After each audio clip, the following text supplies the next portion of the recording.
Salutations et bienvenue à Entre trois films, édition du 15 janvier 2023. Je suis DJ Patoff en compagnie de Yogi et Foxman. Bonjour messieurs. Salut! Au programme au cours de cet épisode, un peu de notre semaine, les sorties à surveiller, nos coups de cœur et aux nouvelles, le retour possible du Snyderverse, les Golden Globes bien sûr, et parlant de Golden Globes, un nouveau récipiendaire de ce trophée se joint au MCU.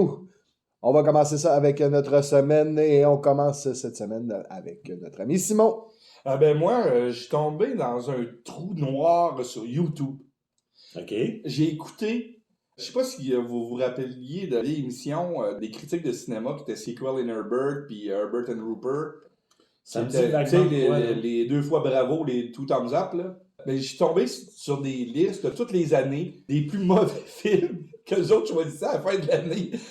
Parce qu'ils sont décédés aujourd'hui. Ben oui, les deux sont décédés. Mais ils faisaient une émission à chaque année qui était les plus mauvais The films de worst la... of. Et moi, je les ai tous écoutés. C'était vraiment tordant. Ah, mais il était le fun à écouter. Ah oui, quand il bitchait. J'espère que tu as fait une bonne liste de films à regarder. Là. C'est ça, des films qu'on a vus malheureusement, vu que c'est des vieux films. Mais c'est, tu sais... Pas toujours d'accord avec ce qu'il disait, par contre. Là, Non, mais leur opinion était tout le temps on the spot, puis tout le temps sincère. Oui, c'est ça. C'est ce qui a fait qu'ils sont devenus si populaires que ça et aussi connus que ça. C'est que quand ils disaient quelque chose, il y croyait pour vrai. Là, Oh oui. C'est la sincérité qui fait que quelqu'un un peu toffé aussi longtemps que les autres qui l'ont toffé. Puis c'est dans les plus grands critiques de l'histoire du cinéma, là.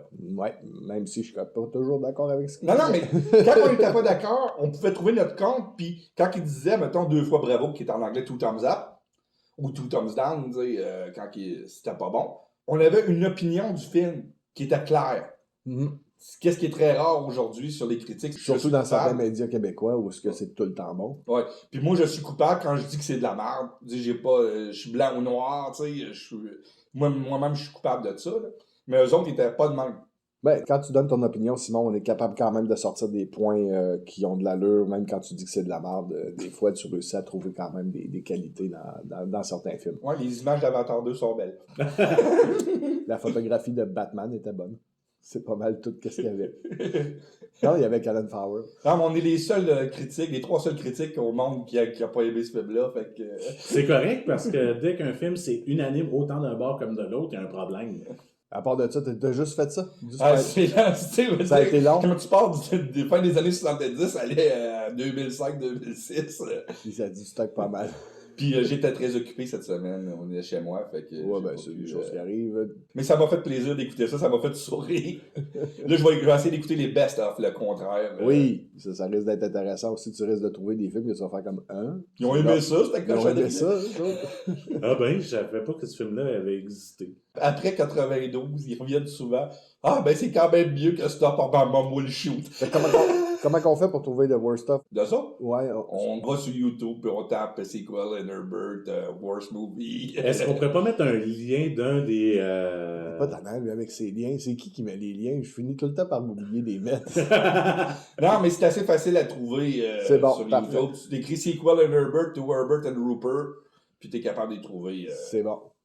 Marc-André, de ton côté, qu'est-ce que t'as fait cette semaine? J'ai continué le Arrowverse. Oh mon Dieu. Ah oui, c'est... Le temps des fêtes est fini. Comment ça, tu continues ça? parce que je veux au moins finir la saison. OK. de toutes ces séries-là. Puis du Doctor Who, ça a été ça ma semaine très... Très occupé. Ah, j'ai pensé à toi, justement. J'ai vu la bande-annonce de la dernière saison de Flash, ça.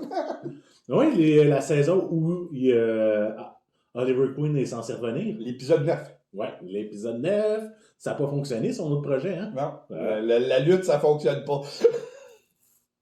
Mais moi, cette semaine, j'ai préparé tranquillement, mentalement, surtout parce que je ne l'ai pas fait physiquement, 2 déménagements, le mien et celui du studio pour les prochaines semaines. Donc, commencer à préparer ça. Mais j'ai quand même eu le temps de regarder quelques films, dont un film que ça faisait un petit bout que je voulais voir, que j'avais toujours pas vu, parce que je suis pas un gros tripeux de zombies. Mais je me suis tapé cette semaine The Last Train to Busan de 2016, finalement. Il était temps. Commence à être temps que je C'est vois bon, ce hein? film-là. C'est bien. Moi, j'ai adoré. Comme je t'ai dit, je suis pas un tripeux Moi non plus. de zombies. Puis la finale, elle est grosse comme ça, là, mais bon, c'est quand même le fun, de toute façon, de voir les films coréens. Moi, depuis une couple de mois, c'est quelque chose qui m'intéresse pas mal. Je sais pas pourquoi que cette culture-là m'attire autant que ça. Je sais qu'il y a beaucoup de liens entre la culture québécoise et sud-coréenne, pas juste d'un point de vue Nord-coréenne, tu voulais dire. Non, non, La Corée en général. on parle pas de politique. Non, mais c'était avec une joke. Mais je sais qu'il y a beaucoup, beaucoup de liens commerciaux et c'est pas pour rien que Squid Game a eu Un succès international. un succès international. Mais un puis, succès ici aussi. Là. un très gros succès. Là, Ça veut dire ici aussi. Non, mais On parce que attend. des fois, il y a des films ici que ça marche pas tant que ça, et genre Titanic. Non, mais Ouais, mais on a eu les boys le en même cinéma temps. coréen est excellent. Oui, il est vraiment bon. Et c'est à découvrir si vous ne connaissez pas vraiment, vous avez juste simplement vu les gros films ou la grosse série. Creusez un petit peu, faites des petites recherches, vous allez trouver des films très intéressants. Et culturellement, il y a une différence, mais elle n'est pas si grosse que ça. C'est assez surprenant, comme tu disais. Il y a un lien qu'on peut faire entre les Québécois et les Sud-Coréens qui peut être assez intéressant au niveau de la culture. Là. Déjà, on le constate là, en regardant des films comme Les Bougons coréens. Parasite. Parasite. C'est ça. Ah, ça veut-tu dire que si le gros cave puis l'autre aurait écrit les bougons, tu sais, je veux dire, il aurait eu un succès international au lieu de. Il aurait gagné un Oscar! Mais s'il avait fait un film au lieu d'une série, peut-être. Ouais, ils l'ont fait. Ouais, mais François Havard puis le gros cave, merci. Là, le je dis Bougon le Cave avec film, son ouais, nom, mais son non, nom. mais malheureusement, le Bougon le film, moi, on C'était. peut passer de Ouais, il côté, était pas là. bon pantoute. C'était malheureux. S'il avait fait un film avec la série, Ah oui. puis qu'il aurait comme raccourci un peu l'histoire pour rentrer ça dans un film de 2 heures, ça aurait pu être extrêmement intéressant. Mais là, ce qu'ils en ont fait, c'est comme une continuité de la série. Donc, ceux qui n'avaient pas vu la série, ça passait tout douette. Là. Ouais. Ça, c'est malheureux. Il aurait fallu qu'ils fassent un reboot ou quelque chose dans ce genre-là, ou refaire que la série.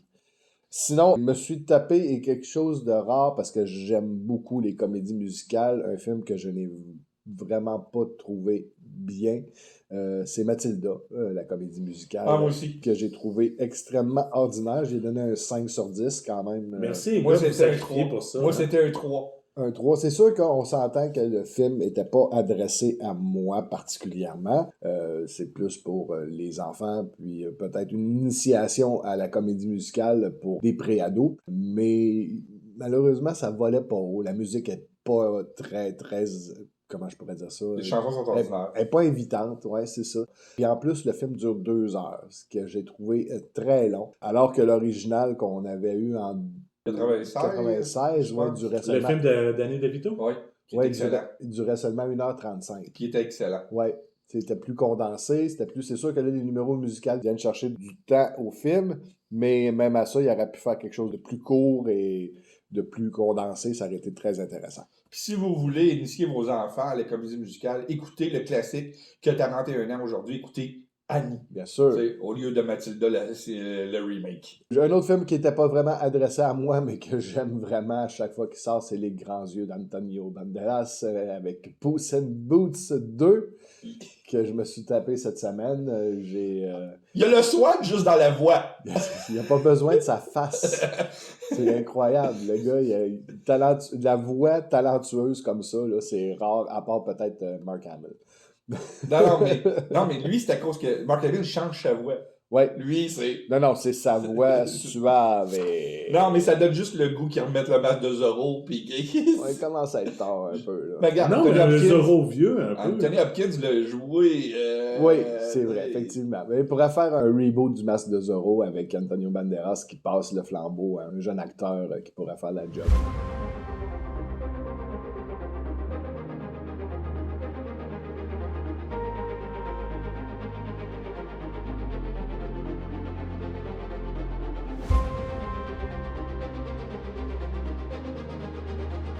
On va passer maintenant aux bandes annonces avec Marc-André. Marc-André, qu'est-ce qu'on a sur la page Facebook qu'on a partagée cette semaine? On a la bande-annonce de Grease, Rise of the Pink Ladies. Oui, et pourquoi pas un 3e Grease? On sait que le 2e avait tellement réussi. Mais là, c'est une série télé.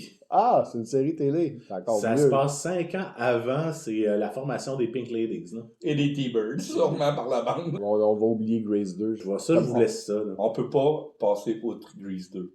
Ben, à part- Michelle Pfeiffer était tellement belle dans ce film-là. Oui, mais le film était tellement ordinaire. Mais le remake était bon. Le remake qu'on a eu il y a 5-6 ans de Grease, Qui a été fait à la télévision Qui est- en direct. Là. il est excellent. Il est même meilleur que le film original.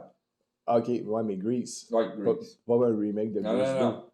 Ok, Phew, tu m'as fait peur. Je pensais qu'il y avait eu un remake de Grease 2. Là, j'étais comme, ah non, pour vrai. Non, ils l'ont fait live devant le monde. Oui, ben ça, c'est correct. Que C'était- on s'entend que c'est à la base, c'est une pièce. Là. Ouais, mais c'est un comme- film tourné live devant le monde. C'était bizarre, mais c'était excellent. Ah, ça devait être bon. Tu m'avais montré l'introduction, la chanson que Barry Gibbs avait Ouais. faite pour le film. Là. This is the word. Oui, qui est. Puis juste ça, ça fait. On le sait très bien, mon amour des comédies musicales. Je voulais voir le reste. Ouais. Ah, ouais. Oh, oui. oui, c'est très, très bien. À ce point-là. Ben, moi, je veux le voir. Ça, je comprends pas comment ça, j'ai pas vu ça. J'ai peut-être vu, parce que moi, ma mémoire dans ce temps-ci. Juste Ça dans ce sort temps-ci. Non, ma mémoire tout court, ben, depuis un an. Là. C'est pas compliqué. À part Grease, qu'est-ce qu'il y a? Même si le film est sorti, il y a une nouvelle bande-annonce de The Well. Qui Oui, est, ben, c'est la bande-annonce de la sortie cinématographique qu'on a partagée. On en a parlé plusieurs fois, ce film-là. C'est le rôle d'une vie pour Brendan Fraser. J'ai pu le voir. C'est une performance exceptionnelle. J'ai vu le film. C'est une performance exceptionnelle. Mais le film m'a laissé sur mon appétit au niveau histoire. OK. Mais au niveau performance, c'est indéniable que c'est... Penses-tu Quelque qu'il est chose. capable de se remettre en forme pour un autre G.I. Joe? Non, mais il a parlé cette semaine qu'il était ouvert à la momie. Hey, Ouais. Il a dit vraiment ça cette semaine. Si c'est lui qui fait la momie, ça va coûter cher de bandelettes. Là. Ben ouais. C'est pas gentil, ça. C'est du body shaming. On va arrêter ça. Non, mais, non, mais tu veux qu'il s'en mette en forme. Je veux avoir George of the Jungle. Oui, ben sérieusement, on sait maintenant que Brendan a eu beaucoup de problèmes personnels, Ouais. que sa vie n'a pas été de tout repos et n'était pas tout en couleur comme on pourrait le croire Ouais. des vedettes d'Hollywood. Ce qui arrive plus fréquemment qu'on pourrait le croire, là, des fois. Ils paraissent très bien devant la télé quand ils se font filmer, quand ils se font photographier, mais dans la réalité, ils sont cassés en dedans complètement et on ne sait pas. Brendan, lui, on s'est rendu compte lors de son retour qu'il a passé vraiment des années très, très, très, très difficiles. Et de le voir retomber sur ses pattes comme ça, même si physiquement il est hypothéqué, c'est quand même le fun de voir qu'il reprend le dessus. Je trouve qu'il ressemble de plus en plus à Marlon Brando. Non, mais il faut donner qu'il a toujours eu du talent pareil. Toujours. Je me rappelle, je sais pas c'est quoi le titre, je pense que c'est Collège d'élite en français. Oui. C'est School Ties avec Matt Damon, où ce que Brendan Fraser a le rôle principal, puis que c'est pas Matt Damon qui a le rôle principal. Non. C'est un des meilleurs films sur la violence à l'école que j'ai vu dans ma vie. Ouais, l'intimidation Ouais. puis la violence, c'est très très bon film. Même que ce film-là m'avait mis en colère. J'avais juste envie de rentrer dans l'écran et d'aller le défendre. Ah, puis on voit que Brendan Fraser a du talent quand tu vois des films de même. Il est encore là dans The Whale, il est capable de. Ouais, dans Encino Man, il jouait très bien. On continue, Marc-André. Troisième bande-annonce, c'est Your Place or Mine. Oui, ça, c'est un film avec Reese Witherspoon puis, voyons... Ashton Kutcher? Ashton Kutcher, qui font un couple d'amis. C'est des amis, mais ça a l'air d'être une comédie romantique. Ça a été écrit, juste pour vous dire, ça a été écrit par les mêmes auteurs qui avaient écrit 27 Dresses, puis Oh boy! Devil Wear Prada. Donc, ça s'adresse pas à nous trois, messieurs. Par contre, si on sort avec une amie, ça peut être intéressant pour elle. En tout cas, je crois. Ouais, on va dormir pendant le film. C'est cela. Je vais vous laisser ça, les gars. Comme je suis le célibataire.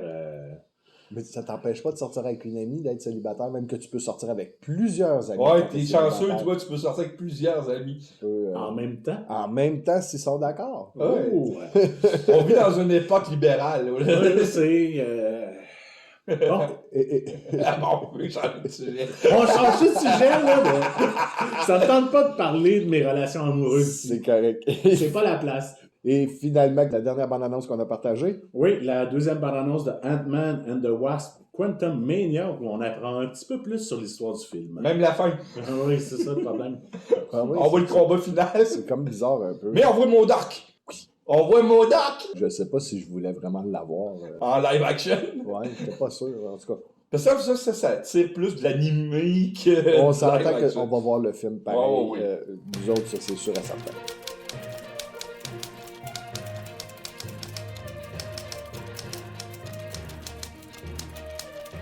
C'est maintenant l'heure des nouvelles et on commence avec un premier long métrage pour Michael Giacchino. Oui, Michael Giacchino, qui est un compositeur de musique, premièrement. Un excellent Un excellent compositeur qui a fait plusieurs musiques pour les MCU, qui a fait des Missions Impossibles. Qui a travaillé pour Pixar aussi. Ouais, exactement. Puis des jeux vidéo. L'année dernière, il nous a donné son premier moyen-métrage. Qui était dans mes coups de cœur. Oui, qui était un coup de cœur incroyable, qui était un des meilleurs films de l'année, même si c'était un moyen-métrage, Werewolf by Night. Un bel hommage des films d'horreur de Universal des années 30-40. Exactement. Plein de talent. Plein de talent. Il s'est fait offrir par Universal de réaliser un remake des classiques des années 50.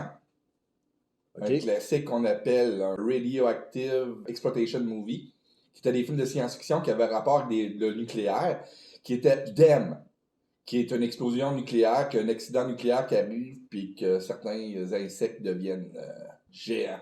Fait que Giacchino va réaliser le remake de DEM pour Universal. Je trouve ça juste cool. C'est une excellente nouvelle parce que ce gars-là est plein de talent, puis j'aime ça que les réalisateurs aient du talent et de la chance de montrer qu'est-ce qu'ils sont capables de faire sur un plus gros canevas qu'un moyen-métrage. En espérant qu'il continue à faire de la musique. Oui. Parce que ça serait triste de le perdre, même si c'est un super réalisateur. Oui, parce que c'est quand même un des dauphins. Tant qu'à moi, c'est le dauphin des John Williams et Jerry Goldsmith présentement. Il y a des rumeurs sur le Snyderverse et on parle pas de Julie.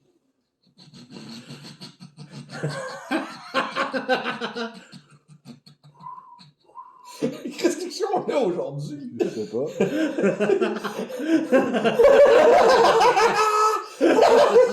Attends, C'était même pas drôle.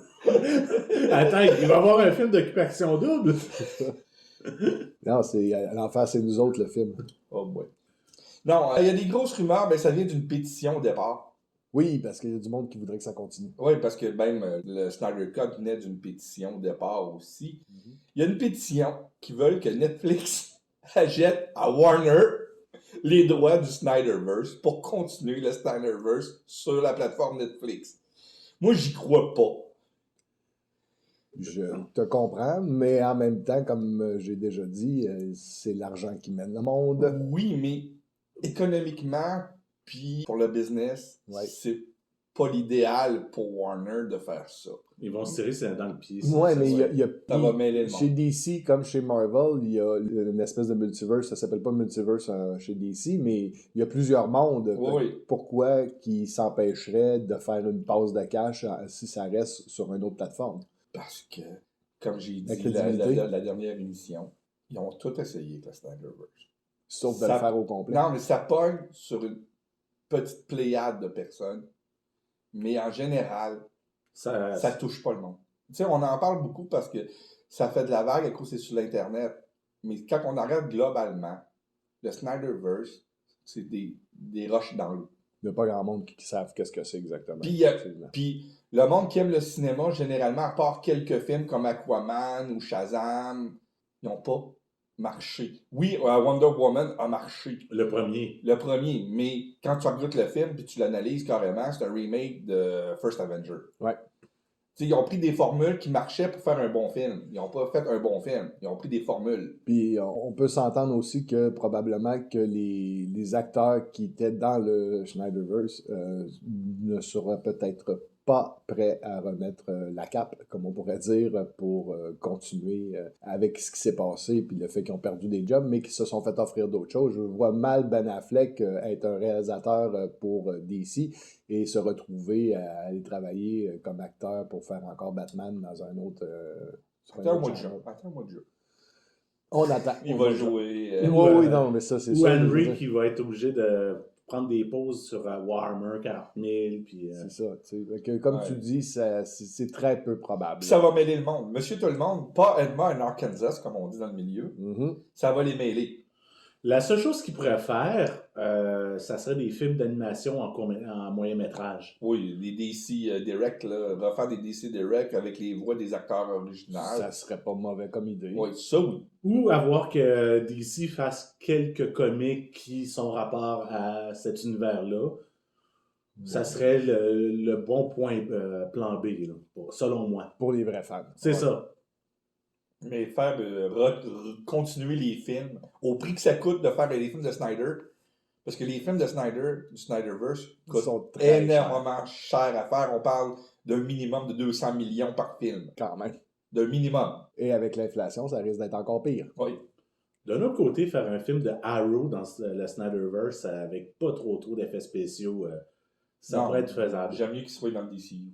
Parlant de super-héros, on a un acteur qui va faire son entrée dans le MCU. Oui, Ki-Wen Kwan, qui va jouer dans la 2e saison de Loki, dans un rôle qu'on ne sait pas encore c'est quoi, mais amener du talent, c'est tout le temps bon. Pour un gars qui disait, là, pendant son entrevue au Golden Globe, il disait qu'il avait fait plein d'auditions puis qu'il n'y avait pas de retour d'appel. Tout à coup, on va le voir de plus en plus, ce qui est une bonne nouvelle là, parce que c'est un acteur qu'on aime bien. Et, il a passé des années de vache maigre, comme on pourrait dire. Puis là, ça va être la consécration, j'imagine. Puis d'après moi, on va le revoir le 30 juin aussi. Ah ouais, aussi? Dans Indiana Jones, là, on va revoir... Peut-être un petit caméo. Ça là. pourrait être le fun. Il va y avoir un remake de 8 Miles fait pour la TV. Oui, 50 Cent qui va produire un remake télévisuel pour Paramount+, un des meilleurs films sur le hip-hop qui a jamais été fait, 8 Miles. Oui. Qui était écrit par Eminem à l'époque. Joué par Eminem aussi. Oui. Et avec l'actrice qui est décédée maintenant aujourd'hui, malheureusement, que je trouvais tellement talentueuse, qui nous a quittés. Ça va être fait pour la TV, pour Paramount+. Il y a des rumeurs qui disent que Eminem n'est pas content. Il y a des rumeurs qui disent que Eminem travaille sur le projet. C'est un petit peu flou. On ne sait pas trop ce que ça s'en va. Mais... On va attendre les nouvelles pour savoir dans les prochains jours, prochaines semaines. Prochain mois, probablement plus. Moi, j'ai hâte de voir une nouvelle version de Lose Yourself chantée par 50 Cent. Je suis pas sûr que ça va être 50 Cent qui va chanter. J'ai hâte de voir qui c'est qui va interpréter Eminem, par exemple. Ouais. Parce que on s'entend que 8 Miles, c'est une partie romancée de la vie de Eminem. Puis ça va être mis à la TV. Ça me rappelle une série qu'on a vue l'année dernière qui était basée sur The Fresh Prince of Bel-Air. Oui. L'idée est venue peut-être un petit peu de ce remake-là. Ouais, pas Et aussi le fait que c'était le 20e anniversaire au mois de novembre dernier du film 8 Miles. Lose Yourself a déjà 20 ans. Mm-hmm. Ça te rajeunit, hein? Oui, beaucoup. Parlant de Paramount+, on a un petit bloc de nouvelles par rapport à eux autres. Oh oui, on en a parlé un peu dans les bandes annonces, les Pink Ladies, qui s'en viennent. Mais on a aussi Fatal Attraction. Une série TV? Oui. Ah, ouais. Oh oui. Avec des acteurs, tu fais OK. Tu peux voir à quel point que je suis très heureux. Ouais, c'est une affaire qui n'a aucun sens. C'est bizarre. Puis le personnage que Michael Douglas jouait dans le film original est joué par un Mighty Ducks et un gars qui a joué dans Dawson's Creek, Joshua Jackson. OK. Il n'y a pas le swag. Non, il n'y a pas le swag. Puis le personnage de Glenn Close est joué par Lizzie Kaplan, qu'on a pu voir. Super belle, cette femme-là. On a pu voir, elle a joué dans Mean Girls, elle a joué dans Cloverfield. Oui. Elle a joué dans une couple de films assez connus. Mais elle a pas le talent. The Master of Sex. Elle n'a pas le talent de Glenn Close. Non, tu sais à quoi ça me fait penser? Une version WB. Oui. Une version CW, une version Arrowverse, tu sais, diluée. Version québécoise. Puis à ce temps, on ne peut plus tuer de lapin dans une casserole. Non, ça passerait pas. Aujourd'hui, ça passerait pas au conseil. Non. Mais le film original, moi, c'était un des grands suspens des années 80. Mais refaire ça aujourd'hui, pourquoi? Pour l'argent. Non, mais même à ça, là, pour la TV, ça ne pognera pas. C'est bizarre. Anyway. Puis c'est Amanda Peet qui fait le rôle qu'Anna Archer jouait dans le rôle dans la série originale. Les premières photos sont sorties. Oui, Donjons et Dragons aussi, pour Paramount+, parce que le film s'en vient. Ils ont vu que c'est Paramount qui produit le film, ils ont décidé de lancer une série télévisée qui est réalisée et co-créée par le réalisateur de Dodgeball et de Red Notice avec Gal Gadot, Ryan Reynolds puis Dwayne Johnson. Oui, c'est OK. Qui est ordinaire aussi. Oui. Mais tu vois que c'est un réalisateur qui n'a pas de... Non, il n'y a pas la drive. Tu sais, pour faire Donjons et Dragons. Fait qu'on va avoir Donjons et Dragons, la série télé, en plus du film. D'autres choses par rapport à Paramount Plus, non? Non. Non, ok, parfait. Big Ladies, puis Donjons et Dragons et Fatal Attraction. Fait qu'on va y aller avec le gros dossier de cette semaine. C'était bien sûr les Golden Globes qui ont été télédiffusés cette année, contrairement à l'année dernière. Et on avait un animateur afro-américain cette année. Oui. Pour, que je ne connaissais pas comme personne, personnellement. Pas grand monde devait connaître, jusqu'à temps qu'ils disent que la seule raison pour laquelle il était l'animateur de cette année, c'était parce qu'il était noir. Et Ouais. il l'a dit en entrant sur scène. Je peux dire que c'était comme une introduction assez punchée. OK, on va commencer par les prix qui sont les moins connus. Meilleure actrice de soutien dans une série limitée ou d'anthologie, ou téléfilm. On avait comme nommé Claire Danes pour Fleshman is in Trouble, Daisy Edgar Jones pour Under the Banner of Heaven, Nisiri Nash Betts pour Dahmer Monster de Jeffrey Dahmer Story et Aubrey Plaza pour The White Lotus. La gagnante a été Jennifer Coolidge pour The White Lotus. Que je l'aime, cette actrice-là. C'est Stifler's mom. Oui, c'est ça. Et c'est une actrice qui est, je dirais pas sous-utilisée, mais elle pourrait quand même être utilisée de façon plus constante. Ils en font tout le temps jouer en niaiseuse, malheureusement. Oui, elle est comme typecastée, c'est ça le problème avec elle. Et grâce à cette nomination-là, peut-être qu'on va la voir dans d'autres types de rôles. D'ailleurs, elle joue dans Mariage en otage qui sort à la fin du mois sur Prime. On est avec de voir avec Jennifer Lopez. Oh. La même catégorie au niveau masculin. Mm-hmm. On avait F. Murray Abraham pour The White Lotus encore. Grosse série. Personne de nous autres l'écoute, on devrait s'y mettre probablement. Probablement. Ouais, surtout avec ce que le Québec veut faire là, sur cette série-là. Québec veut faire quoi? Ouais. C'est qu'il y a une rumeur qu'ils veulent aller dans plusieurs villes dans chaque saison. Puis Québec a envoyé une demande pour que le Château Frontenac soit une saison qui se passe là. Dans le château. Ouais. Ah, pourquoi pas? On avait F. Murray Abraham pour The White Lotus. Domhnall Gleeson, qui est un de mes acteurs préférés à vie, pour The Patient. Richard Jenkins, qui est un acteur exceptionnel aussi pour Dahmer, The Monster, The Jeffrey Dahmer Story. Superbe série. Et Seth Rogen pour Pam and Tommy. Le vainqueur, c'est Paul Walter Hauser pour Blackbird, que je ne connais pas du tout. Moi non plus. Le film ne connais pas du tout, je ne connais même pas le gars non plus. Ça arrive souvent à son Golden Globe. Meilleure actrice de soutien dans une comédie musicale ou un drame. On avait Elizabeth Debicki pour The Crown, Anna Einbinder pour Axe, Janelle James pour Abbott Elementary, Shirley Ralph pour Abbott Elementary aussi. Et la gagnante est Julia Garner pour Ozark, qui est très excellent Ozark en passant.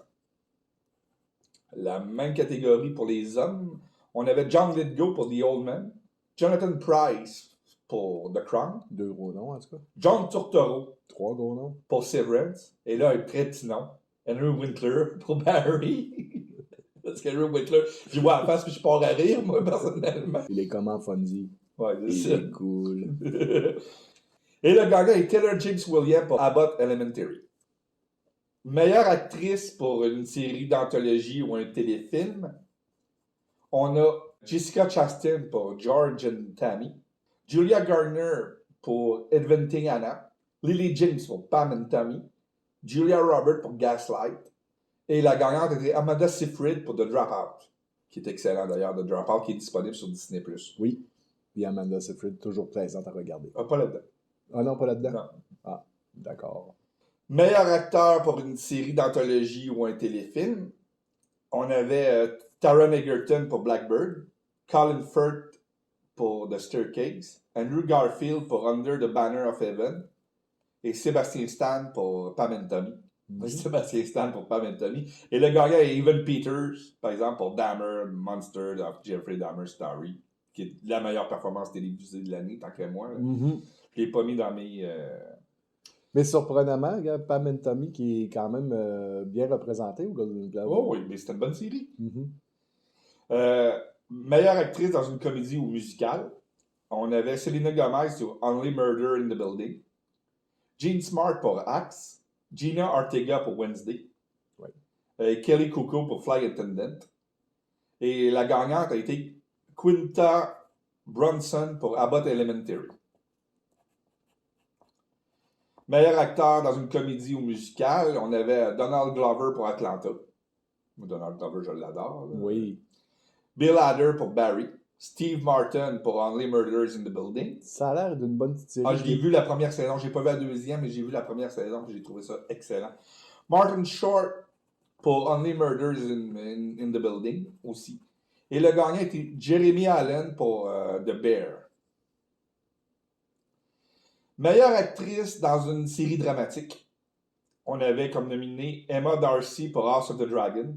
Je l'aime bien. Elle. Laura Linney pour Ozark. Imelda Staunton pour The Crown. Hilary Swank pour Alaska Daily. Elle tourne encore, elle? Non, sérieux. Ça faisait tellement longtemps que je n'avais pas vu son nom à quelque part. Et la gagnante a été Zendaya pour Euphoria, que j'ai vu quelques épisodes et que j'ai trouvé excellent d'ailleurs. Ouais, j'ai entendu que des bons commentaires sur cette série-là. C'est très particulier. Non, on n'est pas le public cible. Non. Et meilleur acteur dans une série dramatique, on avait Jeff Bridges dans The Old Man, Diego Luna pour Andor, Bob Underkirk pour Better Call Saul, Adam Scott pour Severance, et le gagnant, qui n'est pas surprenant, c'est Kevin Costner qui a gagné, qui a raflé le titre pour Yellowstone. Yellowstone, qui est une très, très, très grosse série. Toi, tu devrais l'écouter parce que tu adores Tulsa King, puis c'est du même créateur. Meilleure comédie musicale ou série comique, on a The Bear, Hack, Only Murder Mystery et Wednesday. Et c'est Abbott Elementary qui a gagné. Meilleur téléfilm ou anthologie, on a comme nominé Blackbird, Dahmer, Pam and Tommy, The Dropout. Et la série qui a gagné, c'était The White Lotus. Drame en série télévisée. Les nominés étaient Better Call Saul, The Crown, Ozark et Severance. Et le gagnant était House of the Dragon. Surprenant. Oui, très surprenant. Film en langage étranger. C'est le même qui appelle ça, eux autres. On avait RRR, le film indien qui a tant fait parler l'année dernière. All Quiet on the Western Front, qui est l'un des meilleurs films de guerre que j'ai vu de ma vie, un film Netflix qui est juste fou. Close et Decision of Love. Le gagnant a été Argentina 1985, que tout le monde me dit du bien, que j'ai pas vu encore. Meilleur film animé. On avait Marcel de Shell with Shoes On, Puss in Boots, qu'on a vu moi pis toi, The Last Witch, Turning Red, puis Uno Who, connais pas. Et le gagnant a été Guillermo del Toro's Pinocchio. Et qui est pourtant pas si extraordinaire que ça. OK. Meilleure chanson originale. Mm-hmm. On avait Carolina de Where the Crown Dad Sing, Ciao Papa de Guillermo del Toro's Pinocchio, Hold My Hand de Top Gun Maverick, la chanson de Lady Gaga, Lift Me Up de Black Panther, la chanson de Rihanna, et le gagnant, qui a surpris tout le monde, c'est la chanson qui s'appelle Natu Natu de Triple R, le film indien. Fait que le Bollywood a sa chanson. Mm-hmm. Meilleure musique de soundtrack, meilleur score. On avait Alexandre Desplat pour Guillermo del Toro's Pinocchio. Hildur Guenadottir, je sais pas comment dire son nom, je suis vraiment désolé. Pour Woman Talking. John Williams pour The Fabelman. Et Carter Burwell pour The Banshee of Inisherin. Et le gagnant a été Justin Wurtz pour Babylone. Meilleur scénario. On avait Todd Field pour Thor. Tony Kirshner et Steven Spielberg pour The Fabelman. Daniel Kwong et Daniel Scheinert pour Everything Everywhere at All Once. Et Sarah Polley, qui écrit aussi, qui réalise aussi, c'est une actrice, mais pour Woman Talking. Et le gagnant était Martin McDough pour The Banshees of Inisherin. Meilleur réalisateur. On avait James Cameron pour Avatar, The Way of Water. Daniel Kwong et Daniel Scheinert pour Everything Everywhere at All Once. Baz Luhrmann pour Elvis. Et Martin McDough pour The Banshee of Inisherin. Des gros films. Et le gagnant, Steven Spielberg, le maître, a gagné. Meilleure actrice de soutien. On avait Kerry Condon pour The Banshee of Inisherin. Jamie Lee Curtis pour Everything Everywhere at All Once. Dolly DeLeon pour Triangle of Sadness. Carey Mulligan pour She Said. Et la gagnante était Angela Bassett pour Black Panther, Wakanda Forever. Ah! Juste sa performance à la scène à l'ONU, là. Oui. Et ma catégorie préférée de cette année, meilleur acteur de soutien. Brendan Gleeson pour The Banshees of Inisherin, Barry Keoghan pour The Banshee of Inisherin, Brad Pitt pour Babylon, Eddie Redmayne pour The Good Nurse, et le gagnant, Ki-Wood Kwan pour Everything Everywhere at All at Once. Finalement, un Golden Globe. Il est à temps. Meilleure actrice dans une comédie musicale, un musical ou une comédie. On avait Leslie Manfield pour Mrs. Harris Goes to Paris, Margot Robbie pour Babylon, Anna Taylor-Joy pour The Menu, et Emma Thompson pour Good Luck to You, Leo Grande. Et la gagnante a été Michelle Yeoh pour Everything Everywhere at All at Once. C'est grandement mérité. Meilleur acteur dans la même catégorie, on avait Diego Calva pour Babylon, Daniel Craig pour Glass Onion and Nights of Mystery, Adam Driver pour White Noise et Ralph Fiennes pour The Menu. Le gagnant, Colin Farrell pour The Banshee of Inisherin. Meilleur musical ou comédie, les nominés étaient Babylon, Everything Everywhere at All at Once, Glass Onion and Knives Out Mystery et Triangle of Sadness, mais le gagnant était The Banshee of Inisherin. Meilleur acteur dans un drame, on avait Brendan Fraser for The Whale, Hugh Jackman pour The Sun, Bill Nighy pour Living, Jeremy Pope pour The Inspection, et le gagnant était Austin Butler pour Elvis. Meilleure actrice dans un drame, on avait Olivia Colman dans Empire of Light, Viola Davis dans The Woman King, Anna de Armas dans Blonde. Le film est pas bon, mais sa performance. Super. Michelle Williams dans The Fabelman. Et la gagnante, Cate Blanchett pour Tar. Oui, tard. Ouais. Okay. La chef d'orchestre. Oui. Meilleur film, les nominés étaient Avatar The Way of Water, Elvis, Tar et Top Gun Maverick. Le gagnant était The Fabelman. The Fableman. Mais que ça dit toutes les... T'as oublié le Cecil B. Ouais. Si j'allais le dire d'ailleurs. Excuse-moi. Ça donne des prix gagnants. Et le Cecil B. DeMille Award pour l'ensemble de sa carrière, Eddie Murphy a gagné le prix Cecil B. DeMille. Et il a fait un des speeches les plus drôles que j'ai vus dans ma vie en tant que speech. En fait, il a dit pendant son speech que pour réussir dans la vie, il fallait faire 3 choses très importantes. La première était de payer ses taxes. La deuxième, de se mêler de ses affaires. Et troisièmement, de garder le nom de la femme de Will Smith en dehors de sa fucking mouth. Ça a été une très belle réaction, même de Will Smith dans la salle, là, qui n'a pas eu le choix de rire de lui-même un petit peu. Mais quand le génie de l'humour te dit ça dans ta face, Exact. tu fermes ta boîte. Et c'est amplement mérité le trophée pour Outstanding Career. Ben, c'est sûr que quand tu as joué dans l'orbite, tu mérites ça. Ouais, mais on peut parler des autres films. Ou plutôt naze. Plutôt naze, comme je l'appelle. Film que j'ai malheureusement payé pour aller voir en salle. Merci beaucoup. Payer une partie de la paye. À Simon. Exact.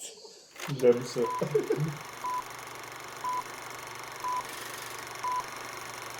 On va passer maintenant aux sorties à surveiller. Marc-André, qu'est-ce qu'on a en salle cette semaine? 3 sorties à surveiller. Un film qu'on a parlé tantôt dans les Golden Globes. The Sun sort en salle vendredi prochain.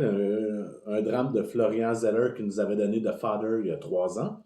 Un film avec Hugh Jackman. Est-ce que le prochain, c'est de Saint-Esprit? The Dodger. Ça s'appelle The Holy Spirit. Holy Spirit. The Sun avec Hugh Jackman et Laura Dern, une autre adaptation d'une de ses pièces de théâtre qu'il a faite, qui est sortie dans quelques salles en 2022, puis là, c'est la grande sortie pour Monsieur, Madame, tout le monde. Deuxième film à surveiller, un film français qui est Une belle course avec Danny Boone, un film qui a l'air chouette. La bande-annonce, c'est juste, t'as le goût de sourire. Moi, ça fait le good movie. Oui. Juste pour donner l'histoire, c'est une femme de 92 ans qui fait une course de taxi à Paris pour aller à sa maison de retraite et elle demande à son chauffeur de passer dans tous les quartiers de Paris pour qu'elle ait des souvenirs. Puis, une comédie dramatique qui a l'air assez déjantée par bout. Et sinon, la troisième sortie à surveiller, il y a Disparu, qui est un film que... Missing, oui, que vous m'avez parlé, que j'avais pas vu l'autre film que le réalisateur avait fait, que pour moi... dans le même style. Oui, c'était un film de 2018 avec John Cho.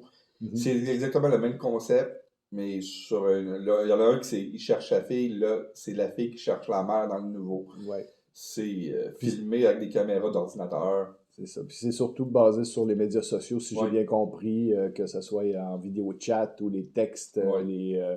les vidéos YouTube, des choses comme ça qu'on va suivre pour réussir à trouver, grosso modo, le mystère.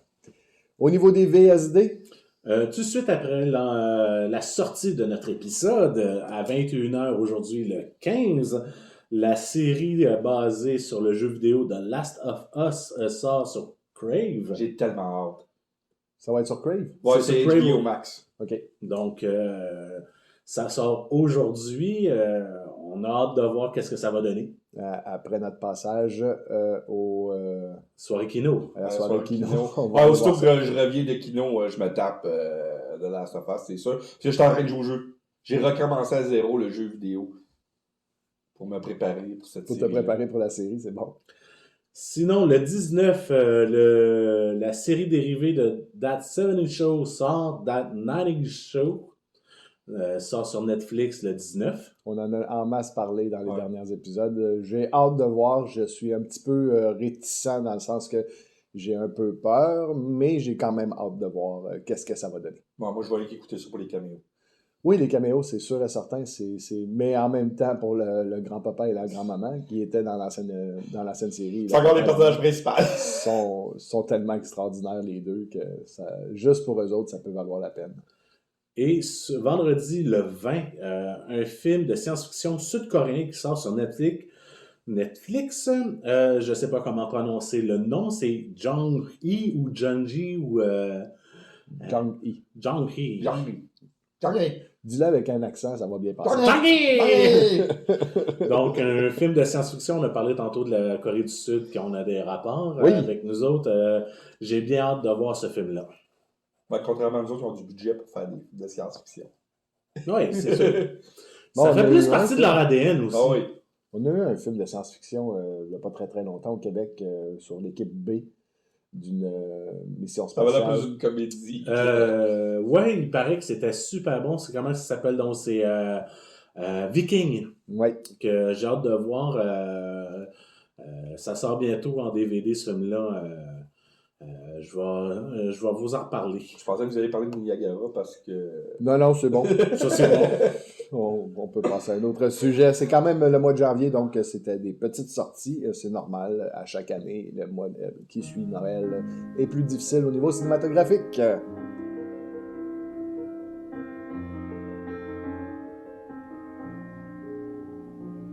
Les coups de cœur de la semaine.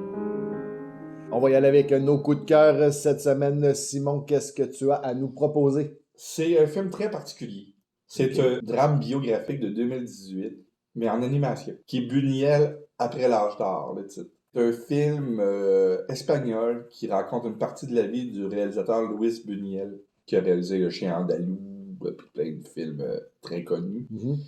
C'est qu'il avait fait un court-métrage qui s'appelait L'âge d'or, puis que toute l'Église française avait dit que jamais plus il pourrait mettre en scène en France. Puis il n'y avait pas d'argent pour faire son film. Puis il y a un ami qui jette un billet de loto en disant « Si je gagne, on va parler de ton film. » Et le gars gagne, et c'est une histoire vraie. Ah oui. Et il a financé Buñuel pour réaliser un film. Ça fait penser un petit peu à Millionnaire malgré lui avec Nicolas Cage qui dit à la serveuse Ouais. Si je gagne, je sépare à moitié avec toi. Là. Ouais, mais c'est drôle parce que c'est rare qu'on voit un drame biographique tourné en animation. Les seules images live action qu'on voit, c'est des films de Buñuel quand ils sont dans les salles de cinéma. Okay. On voit des bouts de films de Buñuel, mais tout le reste du film est en animation. C'est un visuel juste fou. J'ai adoré ce film-là. C'est pas un film d'animation pour Monsieur Tout-le-Monde, c'est un film d'animation d'auteur. C'est excellent. Je le conseille à tout le monde si vous êtes capable de vous le procurer. Je sais pas, il est disponible où. Moi, c'est quelqu'un qui m'a le prêté. Puis j'ai trouvé ça juste un petit chef-d'œuvre. À rechercher. Oui. Mm-hmm. Marc-André? Moi, je vais être très original. J'ai regardé un film des années 80 que ça faisait au moins 25 ans que je n'avais pas vu et que j'ai trouvé super bon. C'est Le Dévastateur. Rambo. Quelle version t'as écouté? Le Dévastateur? Rambo le Dévastateur ou juste Rambo? C'est Rambo, le Ok, Dévastateur, le deuxième code. qui est, Pas deuxième code, deuxième nomenclature. qui est disponible sur Club Illico en français, sinon sur Netflix et en anglais et tout ça. Là. Moi, je me suis tapé la version avec la voix en français juste Parce que tu voulais entendre le... Ouais, je voulais entendre la voix mythique de Sylvester Stallone des années 80. Je me rappelais plus à quel point, même si c'est pas un grand film, même si c'est pas je le dis, un grand film, c'était quand même très bien. La musique de Jerry Goldsmith, par contre, est hallucinante tout le long du film. De voir un ancien béret vert de l'armée américaine qui a fait le Vietnam se faire maltraiter par un shérif d'un petit village. Il y avait juste ça écrit sur mon camp, ça n'aurait jamais arrivé. Je sais, puis l'autre n'aurait pas dû le faire chier non plus, mais regarde, il a juste fait le déclic du PTSD, puis... C'est un des premiers films qui parlait vraiment du PTSD. Oui, il était traité comme un gros film d'action, mais qu'on en parlait large. Il y avait une certaine profondeur au film malgré tout. Là. C'est juste qu'on ne le voyait pas à la première écoute. Non, c'est surtout à la deuxième écoute. Beaucoup dans les non-dits, de la façon que c'est fait, tu le vois dans les réactions que John Rambo, surtout dans la forêt, de le voir comme survivaliste. Ouais. On est loin de Rambo 2, la mission. Là, c'est vraiment je suis en mode survie, puis foutez-moi patience. Là. C'est un c'est excellent pas du tout le même film. Plus grand qu'on lui donne crédit. Je dirais pas que c'est un film qui aurait dû être oscarisé, mais en même temps, il a été traité, comme tu disais tantôt, comme juste un gros film d'action. Mais si on regarde comme il faut, on se rend compte que le film avait beaucoup de profondeur. Fait que je vais regarder les suites cette semaine juste par plaisir coupable. Ouais, les suites sont moins bonnes. Le 2, moi, il va avoir tout le temps de place dans mon cœur. Moi, c'est juste une réplique dans le 3 qui me fait tout le temps hurler de rire, que je ne dirais pas ici, là, mais... Le deuxième avait rendu le tir à l'arc très populaire. Ouais. De mon côté, j'ai eu la chance de revoir un film de 1970, d'un film de Arthur Penn qui s'appelle Little Big Men avec Dustin Hoffman, Faye Dunaway et le chef Dan George. Film que tu me disais qu'il ne se referait peut-être pas aujourd'hui de la même façon. Oui. Beaucoup d'appropriation culturelle, mais en même temps tellement bon. Un film à voir si vous ne l'avez pas vu. C'est basé sur un roman de Thomas Berger qui est beaucoup plus comique, le roman, que le film en tant que tel. Le film a quand même des passes où on sourit assez grandement. C'est les aventures picaresques. Picaresques de Jack Crable, qui est joué par Dustin Hoffman, au cours desquels il est capturé plusieurs fois par des Amérindiens. Il devient un pro de la gâchette, rencontre Wild Bill Hickok et rejoint le général Custer à la bataille de Little Big Horn. On découvre Jack, donc à 111 ans quand même, qui raconte son histoire à un enquêteur. S'ensuit une espèce de démystification en règle hilarante quand même et passionnante de la conquête de l'Ouest. Donc, si ça vous intéresse, essayez de trouver ce film-là. Vraiment une performance de Dustin Hoffman, encore une fois, merveilleuse. C'est un acteur qui mérite sa place au panthéon du cinéma américain, ainsi que Faye Dunaway. On ne peut pas rien y enlever. Faye, c'est Faye. Oui. Tu avais déjà joué quelques années avant avec Arthur Penn dans Bonnie and Clyde, c'est le même réalisateur. Fait que si vous avez aimé Bonnie and Clyde, vous allez sûrement aimer Little Big Man. Oui. En espérant que vous appréciez et que vous serez de retour pour le prochain épisode, vous pouvez nous suivre sur baladoquebec.ca, Spotify, TuneIn, iTunes, Google Balado, Facebook, iHeartRadio et YouTube. N'oubliez pas de nous laisser un j'aime sur nos publications et de vous abonner à nos sites. On vous en remercie d'avance. C'était donc Entre trois films et je suis toujours DJ Patoff en compagnie de Yogi et Foxman et on vous dit bon cinéma!